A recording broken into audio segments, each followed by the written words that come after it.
करने की बजाय या कोई कड़ा वक्तव्य देने की बजाय आप क्या कहते हैं कि मैंने सुना नहीं। आप क्या कहते हैं कि ये छोटी बातों को तूल नहीं देना चाहिए। भाई खून खौलता है। वही जंगल राज 90 के दशक का अब याद आने लग गया है, जिस वजह से हमारे प्रदेश से बड़े स्तर पर पलायन हुआ था। ये अगर वो जंगल राज की परछाई नहीं है तो और क्या है।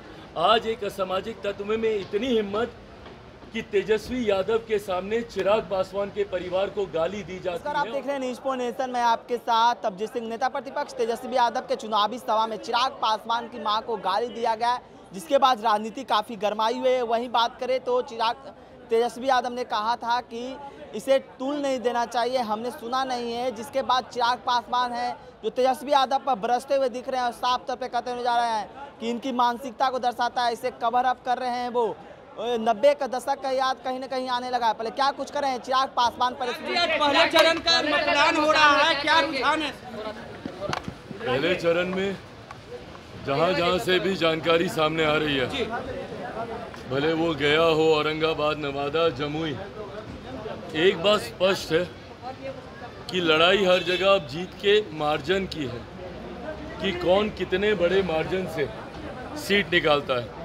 भाई मैं एनडीए गठबंधन का सहयोगी हूँ, सिर्फ इसीलिए ही नहीं, पर चारों सीटों पर हम मॉनिटरिंग कर रहे हैं और चारों सीटों से एक बात क्लियर है कि हमारे प्रत्याशी चारों जगह जीत रहे हैं और कमोवेश यही माहौल पूरे देश भर का है।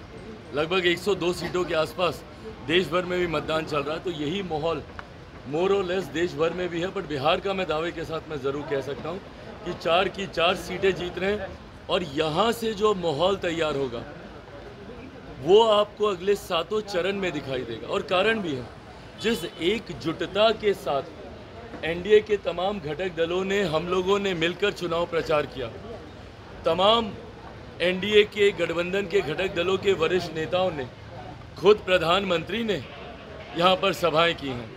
ऐसे में आप मुझे बता दीजिए इंडिया अलायंस के कौन लोग आए? क्या उनके कांग्रेस का कोई बड़ा नेता आया क्या यहाँ पर? राहुल जी को तो अभी तक फुर्सत नहीं मिली आने की, पहले चरण का चुनाव हो गया, इनके वाम दलों के बड़े कोई नेता यहाँ पर नहीं आए, तो वो गंभीरता नहीं है।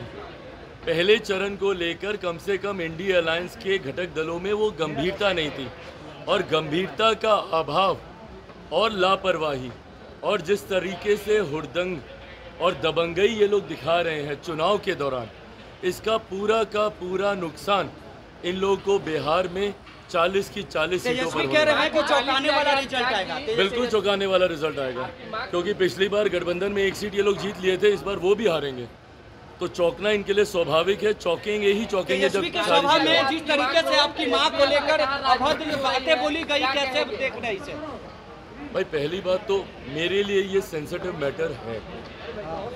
मेरे परिवार के ऐसे लोगों को गाली दी जा रही है जो सार्वजनिक जीवन में भी नहीं है। बहरहाल इसका मतलब कतई ये नहीं है कि अगर कोई सार्वजनिक जीवन में हो तो आप उनके लिए आप गाली गलौज का इस्तेमाल कर सकते हैं, किसी के लिए भी नहीं, ना किसी नेता के लिए, ना किसी आम बिहारी के लिए, ना किसी देशवासी के लिए, ना ही किसी इंसान के लिए। सभ्य समाज में ऐसी अभद्र भाषा की कहीं कोई गुंजाइश नहीं है। मैं मानता हूँ मर्यादित शब्दों में रहकर आप कड़े से कड़ा विरोध भी आप दर्ज करा सकते हैं। शब्दों की मर्यादा को राजनीति में रखना ज़रूरी है और ख़ास तौर पर ये जिम्मेदारी हम जैसे युवाओं पर और बढ़ जाती है, जिनको एक बड़ी आबादी अपना आदर्श मानती है। ऐसे में हम लोग का पब्लिक कंडक्ट, सार्वजनिक आचरण जो हम लोग का रहता है वो बहुत मायने रखता है, क्योंकि लोग उसको एज एन एग्जाम्पल लेते हैं कि नेता ये कर रहा है मैं भी ये करूँगा। आपकी खामोशी, मौन समर्थन रहा उन असामाजिक तत्वों के लिए जो आपके सामने गाली दे रहे थे, और आप उस पर कार्रवाई करने की बजाय या कोई कड़ा वक्तव्य देने की बजाय आप क्या कहते हैं कि मैंने सुना नहीं। आप क्या कहते हैं कि ये छोटी बातों को तूल नहीं देना चाहिए। भाई खून खौलता है और मुझे लगता है हर बेटे हर बेटी का खून खौलेगा अगर किसी के भी माँ को इस तरीके से गाली दी जाएगी। किसी के भी साथ ये घटना होगी, हर किसी का खून खौलेगा। मैं तब भी बहुत संयमित तरीके से अपनी बातों को रख रहा हूँ।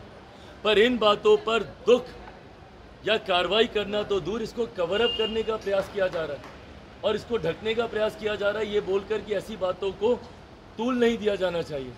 ये आपकी मानसिकता को दर्शाता है। वही जंगल राज 90 के दशक का अब याद आने लग गया है, जिस वजह से हमारे प्रदेश से बड़े स्तर पर पलायन हुआ था। ये अगर वो जंगल राज की परछाई नहीं है तो और क्या है। आज एक असामाजिक तत्व में इतनी हिम्मत कि तेजस्वी यादव के सामने चिराग पासवान के परिवार को गाली दी जाती है और वो कुछ नहीं बोलते हैं। सोचिए उस व्यक्ति की हिम्मत कितनी बढ़ेगी। गांव में जाएगा, देहात में जाएगा, जब चिराग पासवान की मां के बारे में बोलने में कुछ नहीं हुआ तो गांव की महिलाओं के साथ वो क्या हरकत करेगा।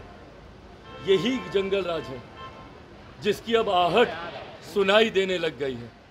और ऐसे में इन लोगों की सोच, दुख मुझे इस बात का ज़रूर है कि मेरा छोटा भाई है, वो उनके सामने ये हुआ।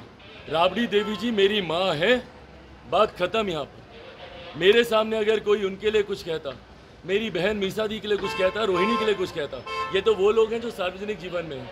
उनके अलावा भी इनके परिवार या किसी भी बिहारी या किसी भी हिंदुस्तानी के लिए कोई कुछ इस तरीके की भाषा का इस्तेमाल करता, मैं वही मुंह तोड़ जवाब देता। हराकर जवाब देंगे? मैं कड़ी आपत्ति उस वक्त दर्ज करता और हराकर जवाब देने की भाई मुझे ज़रूरत नहीं है।